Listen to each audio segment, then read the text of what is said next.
I agree with about that being an imperfect tool under the Clean Air Act, and that I presume is the basis for, it is the basis for the challenge, or using 111D, is that the right way to go? But I also think that we've got to remember that we have, as has been pointed out, we've been doing a lot to reduce our overall emissions. It's been a voluntary approach, but it's worked. Even back when President Bush was elected,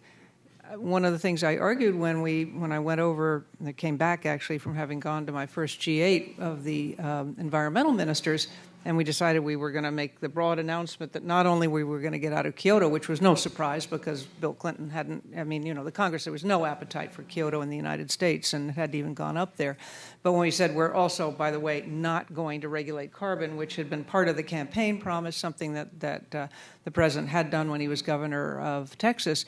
the way we did it,